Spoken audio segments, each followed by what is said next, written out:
Hi guys, welcome back to our channel. তো আজকে Flipkart থেকে একটা পার্সেল এসেছে মায়ের জন্য, মানে মা ওটা অর্ডার দিতে বলেছিল, তো আমি অর্ডার দিয়ে দিয়েছি। তো চলো সেটাই মা আনবক্সিং করবে, তোমাদের দেখাই।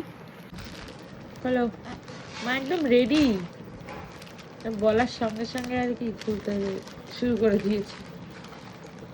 ব্যাগ আর জুতোর জন্য এক্সাইটেড, বলো মা। দেখো খোলো কেমন এসেছে। দুটো জিনিসই সব থেকে ভালো লাগে।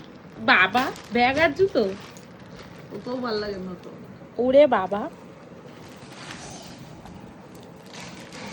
ভালোই এসে। আমি আজকেও দেখছিলাম এরকম একটা ব্যাগ কাকে বেশ নিতে, অফিস থেকে ফেরার সময়ই মনে হয় দেখলাম, নাকি যাওয়ার সময়।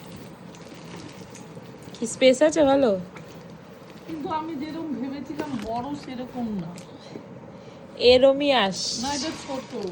না, জেনে নিয়েছিল ওনারটাও এরকম ছিল, কিন্তু ওনারটা পুরো হোয়াইট আর ব্ল্যাক ছিল, এটা পুরো হোয়াইট না, এটা অফ হোয়াইট আর ব্ল্যাক।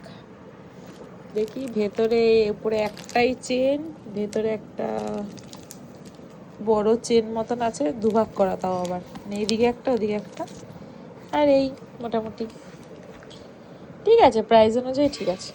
না তো না, চলো, ও ইয়েটা ওই সুস্মিতা একটা বড় ব্যাগ। তো চলো, টাটা বাই বাই।